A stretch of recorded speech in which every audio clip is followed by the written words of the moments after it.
Bonjour à tous. Bienvenue dans un voyage émouvant et profond sur notre chaîne Aujourd'hui.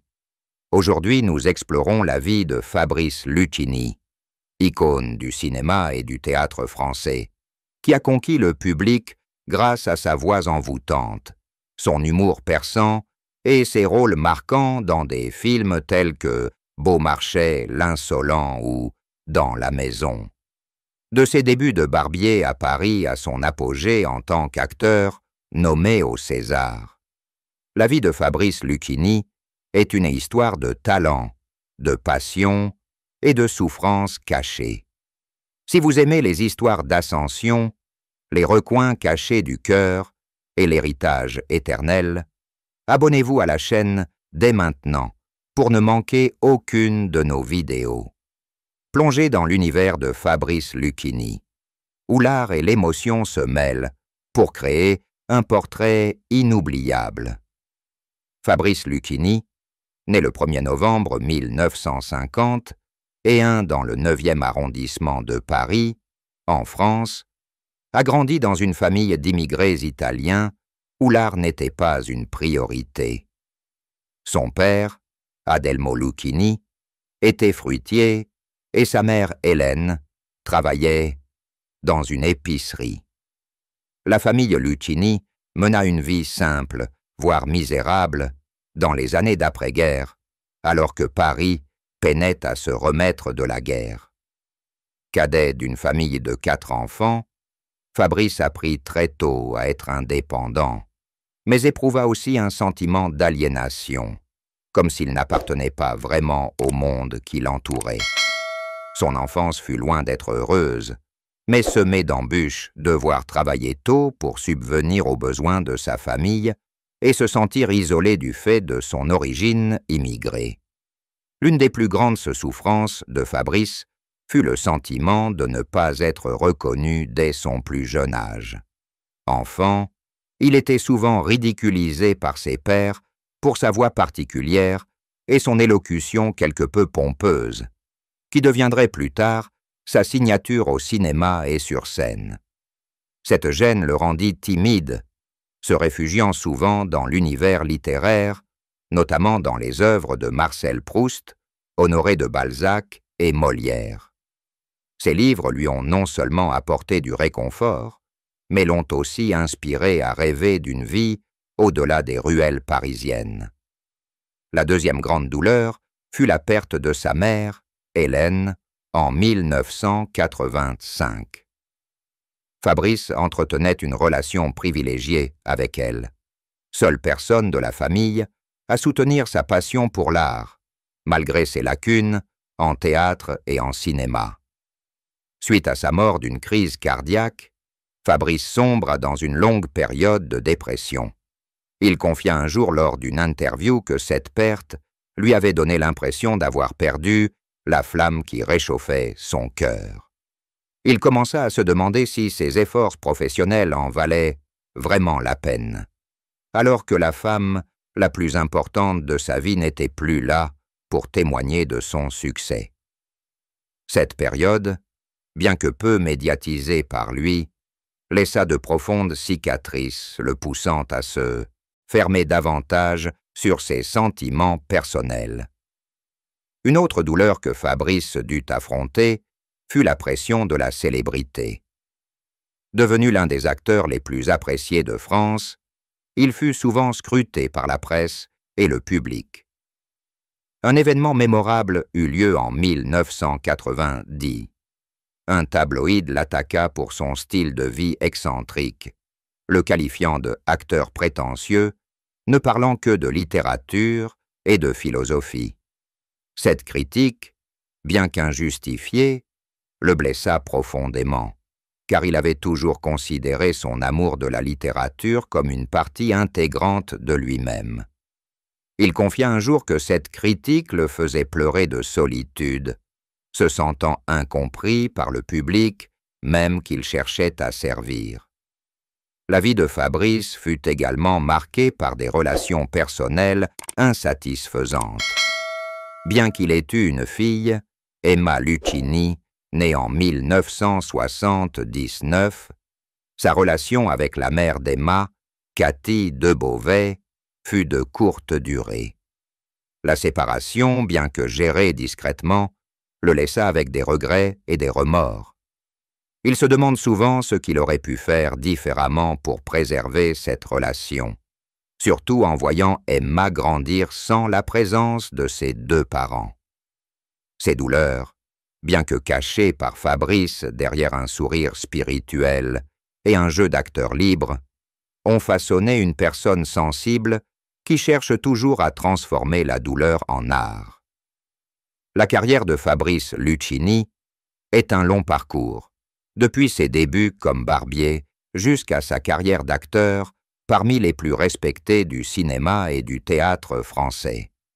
Issu d'une famille sans tradition artistique, Fabrice commence à travailler à 13 ans dans un salon de coiffure parisien. C'est là qu'il est découvert par le réalisateur Philippe Labro, qui lui confie un petit rôle dans le film « Tout peut arriver » 1969. Ce rôle, bien qu'insignifiant, lui ouvre les portes du cinéma et éveille en lui une passion pour le métier d'acteur. Cependant, son parcours ne sera pas facile. À ses débuts, Fabrice connaît une série d'échecs. Ses petits rôles dans des films comme Le genou de Claire, 1970, d'Éric Rohmer ne lui attirant pas l'attention qu'il escomptait. Le véritable succès de Fabrice survient dans les années 1980, lorsqu'il commence à collaborer avec de célèbres réalisateurs français. Son rôle dans Perceval, le Gallois 1900, au 78 d'Éric Rohmer marque un tournant, car il fait preuve d'un jeu d'acteur naturel et percutant qui captive la critique. En 1984, son rôle dans Les Nuits de la pleine lune lui vaut sa première nomination au César, marquant le début d'une période dorée. Il continue d'impressionner avec son rôle dans Beaumarchais, l'Insolent, 1996, où il incarne le dramaturge Pierre-Augustin Caron de Beaumarchais avec un charme et une intelligence rares. Ce film est non seulement une réussite artistique, mais lui vaut également une nouvelle nomination au César, consolidant sa place dans le cinéma français. L'apogée de sa carrière est atteinte en 2012, avec son rôle dans la maison de François Ozon.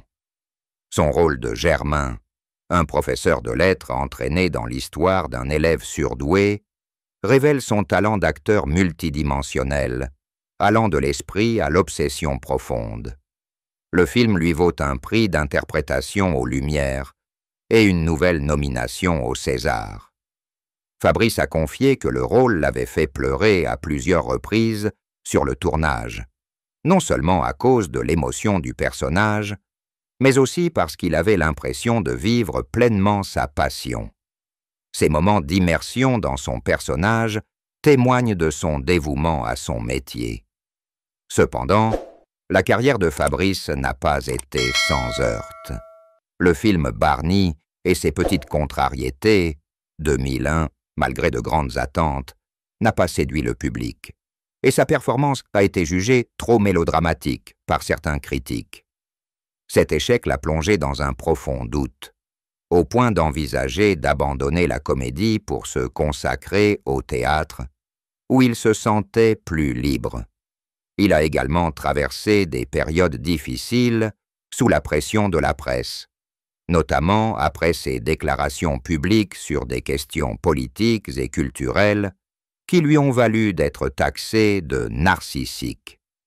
Les larmes discrètes qu'il versait à la lecture d'articles négatifs ou lorsqu'un projet avortait étaient des moments qu'il partageait rarement, mais qui ont forgé un Fabrice Luchini plus résilient. Outre le cinéma, Fabrice était également connu pour ses récitals de poésie et de littérature, où il présentait des œuvres de La Fontaine, Proust et Céline. Ses représentations, comme La Fontaine et Le Confinement, 2020, sont devenus un phénomène culturel en France, captivant des milliers de spectateurs par sa voix unique et son style d'interprétation. Cependant, il a confié que la préparation de ses représentations l'épuisait souvent, au point de pleurer sous la pression de plaire au public.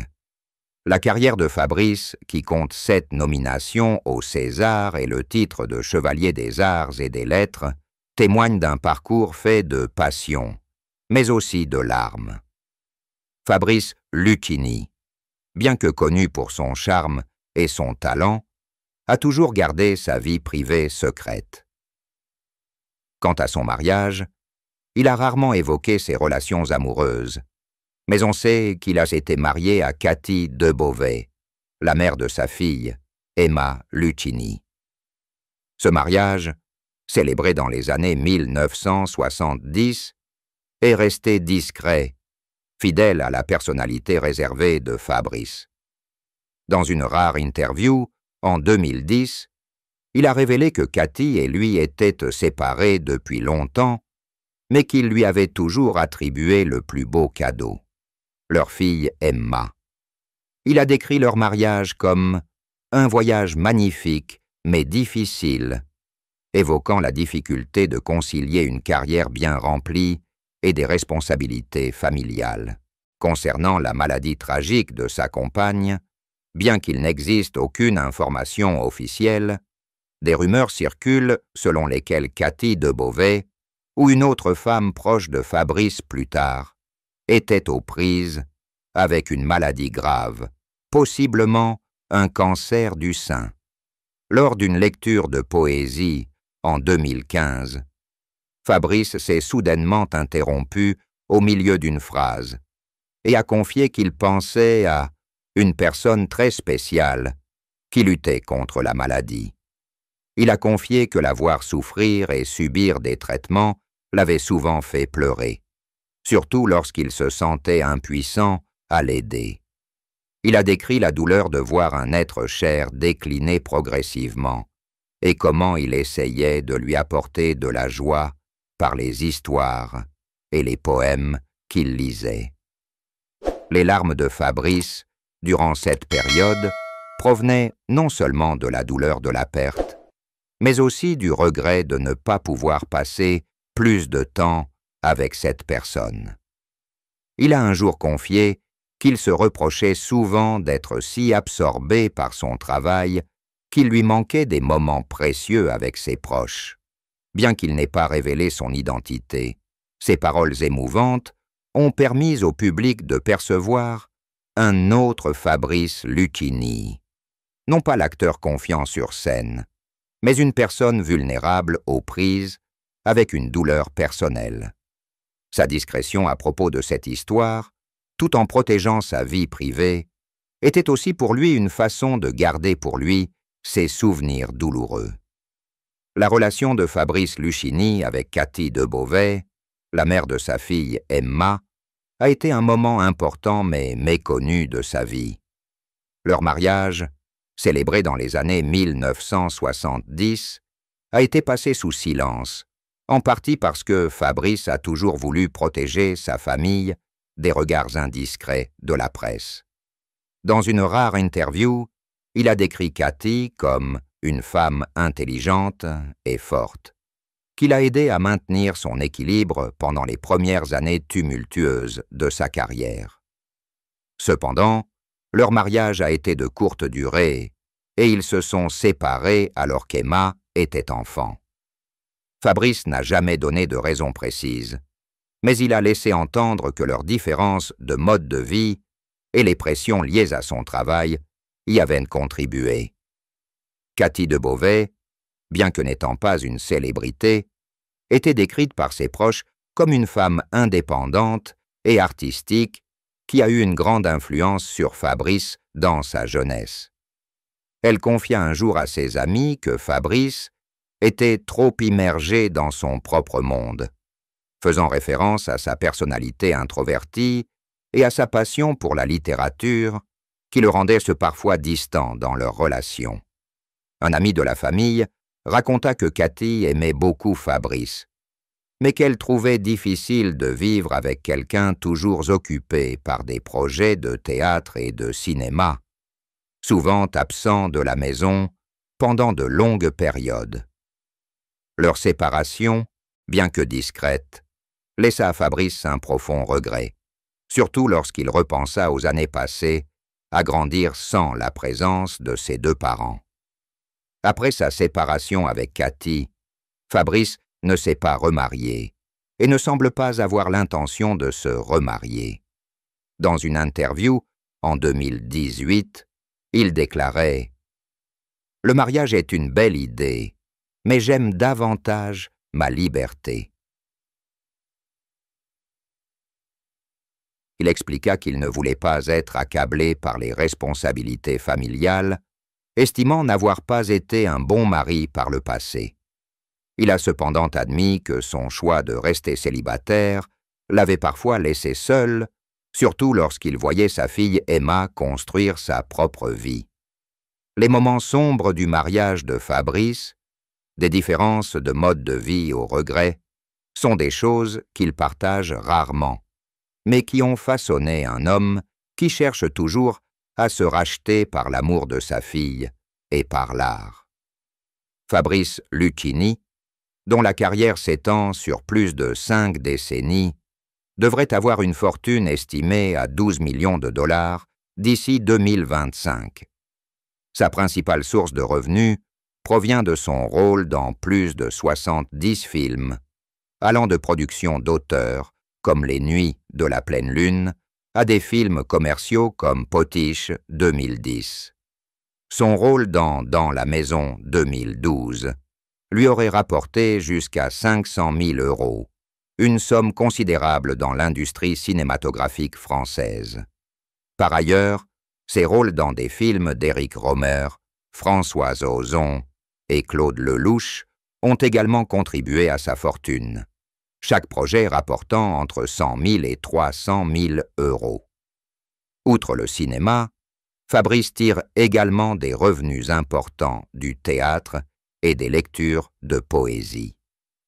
Des spectacles comme La Fontaine et Le Confinement et des écrivains parlent d'argent affichent régulièrement complets, avec des prix de billets variant entre 50 et 150 €. Ces spectacles, présentés dans des salles prestigieuses comme le Théâtre de l'Atelier à Paris, lui rapportent des centaines de milliers d'euros par an. Il a également prêté sa voix à plusieurs projets d'animation et de publicité, comme une campagne pour la marque de parfum Dior en 2000, ce qui lui a permis de compléter ses revenus. En termes d'actifs immobiliers, Fabrice possède un luxueux appartement dans le 6e arrondissement de Paris, près de Saint-Germain-des-Prés, estimé à 4 millions d'euros. L'appartement, décoré de tableaux anciens et d'une bibliothèque remplie d'ouvrages littéraires, reflète son style de vie élégant mais sans prétention. Il aurait également possédé une maison de vacances en Bretagne, dans l'ouest de la France, où il se rendait trop souvent pour lire et se détendre. Fabrice a également investi dans de nombreux projets artistiques, notamment en soutenant de petits théâtres et en parrainant des programmes culturels à Paris. Malgré sa richesse, il menait une vie simple, évitant l'extravagance, et soulignait souvent que l'argent ne fait pas le bonheur, mais il peut acheter des livres. La famille de Fabrice Lucchini, et plus particulièrement sa fille, Emma Lucchini, réalisatrice et scénariste, a partagé son ressentiment face à la tristesse qu'il a éprouvée. Dans une interview accordée en 2020, Emma a décrit son père comme un homme plein de contradictions, toujours souriant en public, mais habité par une profonde tristesse. Elle a expliqué que Fabrice se sentait souvent sous pression face aux attentes du public et de la presse, notamment lorsqu'il était critiqué pour son jeu d'acteur ou ses déclarations littéraires et politiques. Emma souligne que la mort de sa grand-mère, Hélène, a été un coup dur pour son père, car il était très proche de sa mère et se tournait souvent vers elle pour lui confier ses difficultés professionnelles. D'autres membres de la famille, comme le frère de Fabrice, Michel Lucchini, pianiste, ont également révélé que Fabrice était une personne plus sensible qu'il ne le laissait paraître. Michel a confié que Fabrice se reprochait souvent de ne pas avoir passé assez de temps avec sa famille au début de sa carrière, notamment avec Emma lorsqu'elle était jeune. Il a décrit Fabrice comme quelqu'un qui essayait toujours de cacher sa tristesse en parlant de littérature, comme si lire Proust ou Céline était un moyen pour lui d'échapper à ses émotions négatives. La famille a également noté que la période qui a suivi l'interview désastreuse de 1990 a profondément marqué le psychisme de Fabrice, qui s'est senti trahi par la presse et le public. Emma et d'autres proches étaient fiers de la capacité de Fabrice à surmonter le deuil. Ils le décrivaient comme quelqu'un qui transformait le deuil en art, utilisant ses expériences personnelles pour approfondir ses rôles et ses lectures de poésie. Emma a raconté que son père lui avait un jour confié que ses moments les plus douloureux, comme la perte de sa mère ou le fait d'assister au combat d'un proche contre la maladie, lui avaient appris à apprécier la vie. Pourtant, la famille craignait que Fabrice soit parfois trop renfermé, ce qui les empêchait de comprendre ce qu'il ressentait vraiment. « Mon père était un grand conteur, » a dit Emma, mais sa propre histoire, il la gardait précieusement, précieusement.